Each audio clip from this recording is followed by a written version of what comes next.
Okay, so right now I want to talk about section 1.4, and this is going to be nested quantifiers. This is a pretty quick one, but I bet it will lead to a lot of discussion in class. So your suggested exercises are 3, 9, and 21. And again, for those of you that are in the 7th edition, it's the same numbers, but it's section 1.5, numbers 3, 9, and 21. And just a warning, regardless of the addition, number 9 gets intense. So there are a couple on number 9 that I won't hold you responsible for, as in, like I won't be putting something quite that intense on a quiz or an exam. And it's, in particular, there's something about there are exactly 2 people whom Lynn loves. That one I think is just, oh, that's so challenging to write out in this logical language. And we'll talk about that one in class. Hopefully someone will ask about it so we can discuss it in detail. But I wouldn't be asking you something quite that difficult, but many of the other examples in number 9 are fair game. So let's look at what I mean by nested quantifiers. So what I'm going to do here is I'm going to just write out most of the possibilities for nested quantifiers, and then I'll do an example which will hopefully communicate how many subtleties there are for nested quantifiers. So let me start by making a big table. So we're going to want this, we're going to want these, we're going to want another big one. Okay. And so what I want to say is either for all x, comma, for all y, p of xy, or for all y, comma, for all x, comma, p of xy. So what's going on here? I'm nesting my quantifiers, hence the name nested quantifiers. So there's this inner thing, and then there's an outer thing. So what are we saying? For all x, for all y, p of xy. Notice here p is taking 2 parameters as inputs. Previously we defined p of x to take 1 parameter as an input. So what does this mean? This one's not so enlightening. This means p of xy holds true for every pair of x and y. Okay, not super duper interesting. Okay. Let's do the next one, which I think will make this make a little bit more sense. For all x, comma, there exists a y such that p of xy.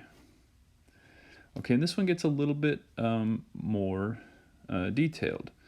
And I'm starting to think that I need to have more space. So I'm going to just get rid of this line here, and then we'll do the bottom one below these. And what this means is for every x, there exists a y that makes p of xy true. Okay, and that's slightly different from, the previous one was just it's true for every pair of x and y. This is saying, okay, every time that I have an x, there is at least one y out there that makes p of xy true. Okay, so slightly different. Now, this one I in particular want you to hold in sharp contrast to there exists an x such that for all y, comma, p of xy. And what is this one? This one says there exists an x such that p of xy for all y. And you might be saying, wait a minute, why didn't you say such that for all y, then say p of xy? I could say it that way. I can also say it this way. Okay?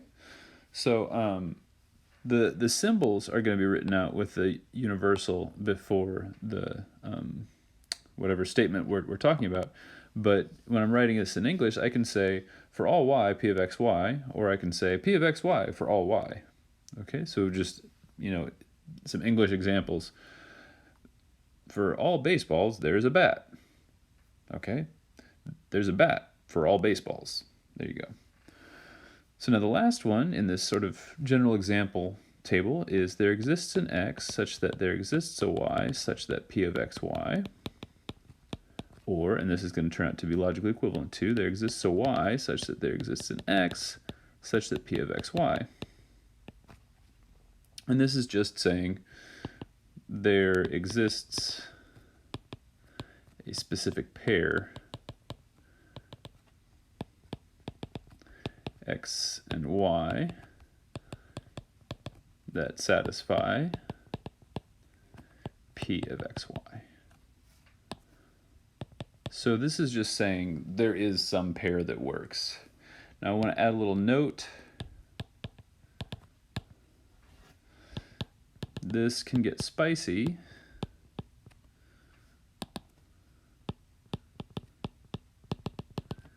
if p of xy does not equal p of yx. Okay, so all of a sudden, not all of these, but all of a sudden, especially these, get a little bit more interesting if it's not a symmetric statement. Another note, throw in the uniqueness operator, or the uniqueness quantifier, for some good fun. Okay, so if I had there exists a unique x such that for all y blah blah blah, or if there exists a unique, or for all y there exists a unique, or for all x there exists a unique y, or whatever. So if we throw in the uniqueness quantifier, that's again, that's the exclamation point, all sorts of extra things could come out of this.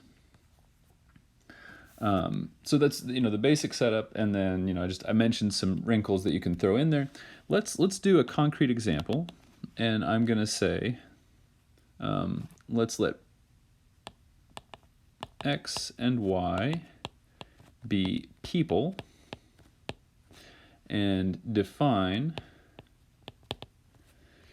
p of xy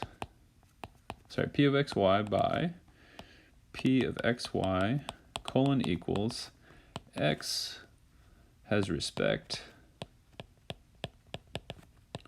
for y. Okay?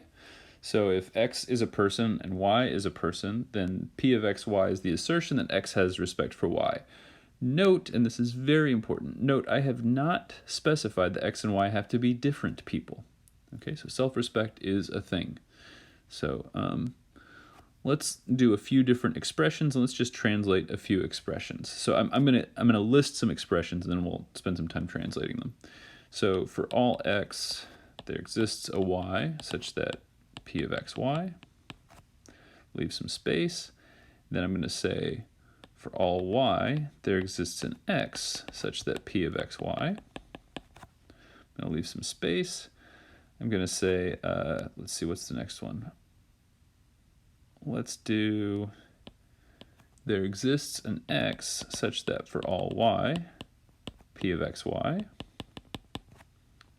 This was made an error.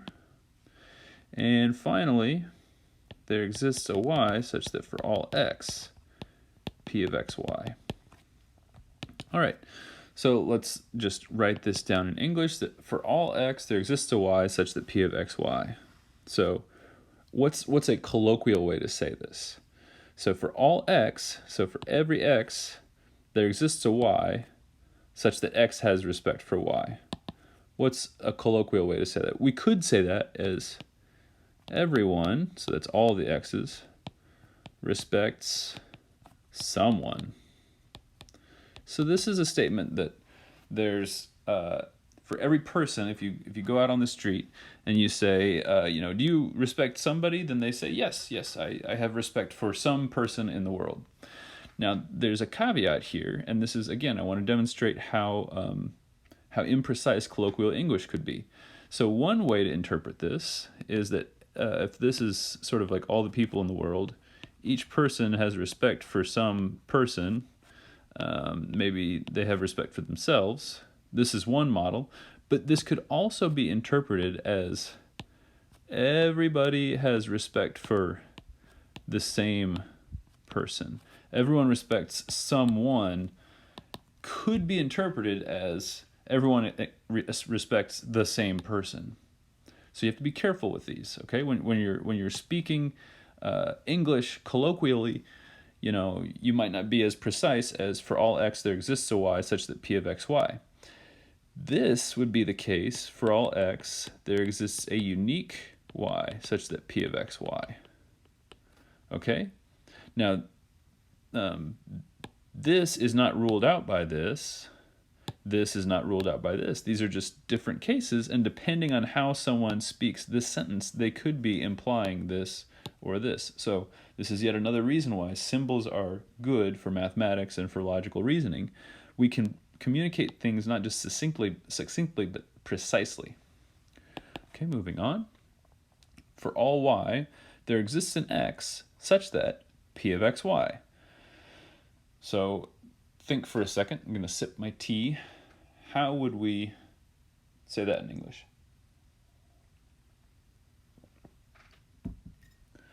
Okay, so one way to say this is everyone is respected by someone. Okay, this is one way to say it. And again, when I'm grading your quizzes and your exams and stuff, I'm going to be pretty charitable with these. This is more just a discussion point for us to see how we can take English and sort of twist it and turn it intentionally or sometimes unintentionally. So this could, again, everybody is respected by somebody. Oh, look, this was a nice picture for that. But then, this picture would not satisfy everyone is respected by someone. This picture does not satisfy for all y there exists an x such that pxy. But again, we have this ambiguity. Does this mean that there's somebody out there who just spends their days respecting at everyone else? So are we saying that there is a unique person that holds respect for every single person? Or are we saying just that everybody gets respect by some person, that person might not be the same for everybody? So this is why you have to be careful when you're using colloquial English. Okay, again, are we saying that there's this central figure who's just sending out respect units to everyone, and these other people might not be respecting anyone? There's also nothing to say that each person has to respect anyone or has to respect just one person or anything like that. It's just someone has respect for someone. Okay, and if you're not totally agreeing with everything that I'm saying, that's actually all right. All I'm saying is that it could be interpreted this way. I'm not saying it should be. All right. So if you're right now shaking your head and saying nobody would interpret this that way, that's silly. I bet if we spent enough time, we could come up with a scenario where this could be interpreted with an implied uniqueness operator. And I don't want to split hairs. I just want to say, be aware that there's a potential for some ambiguity here. Even if 95% of the time it's going to work out fine, it's worth paying attention to details, especially if the detail involves one line of code that could cause an algorithm to run in one sitting of a few minutes, or it might take an afternoon, or it might take years, depending on what someone does. If you're not specific when you're writing code, you could have some redundant cases that are checked millions and millions of times over and over again. And again, before you say, oh, well, I would never do that, you have to be really, really careful. So we're just coming up with ways to address careful thought here. All right. Speaking of being careful, how would we translate this to English? There exists an x such that for all y, p of xy. This would be kind of like what we were talking about earlier. That is to say, there is one person that respects everyone.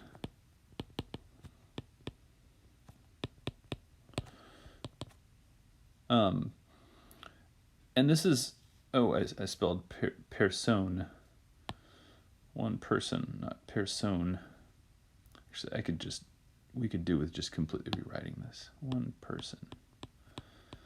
So there's one person that respects everyone, and that's actually kind of what we ended up with right here, right? So there's this potential for misspeaking just by shuffling, sort of shuffling the emphasis of the words or the order of the words, right? Are we seeing that? Okay. So now again, to follow this, the last one, there exists a y such that for all x, p of xy, and hopefully you can take a second while I sip my tea and figure out this last one, or come up with a way to communicate this last one.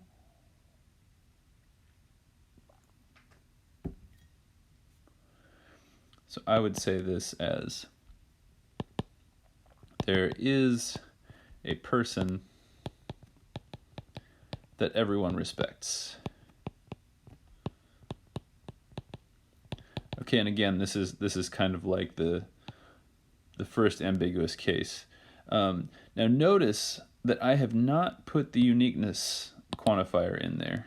Okay, there is a person that everyone respects. We could have sort of two respect getters at the top of a mountain and just all of their loyal respectors throwing these shiny little respect units up at them. Okay, this is possible because there is a person that everybody respects. We could also, if we had the situation where every person had respect for every person, this would also be true. So this case of the uniqueness operator was just saying this is a possible way to communicate this particular scenario. But I hope if anything else, this discussion has shown you that there is a lot of room for ambiguity in spoken language or natural language. I mean, I normally say English just because that's the language in which I'm most fluent. But when I say English, oftentimes I mean just natural spoken language. Now, different languages have different ways of, delineating between subject and object, and different, tenses and, accusative and all these different things that I don't really know about. But just basically, if we're speaking natural language, there's potential for lots of ambiguity, whereas if we're using symbols like this, there is basically no potential for ambiguity. I'd have to think really hard to come up with an example where there is any ambiguity. I'm not sure that one could even exist. Anyways, I hope you all are starting to get into this. Good luck, and we'll talk to you.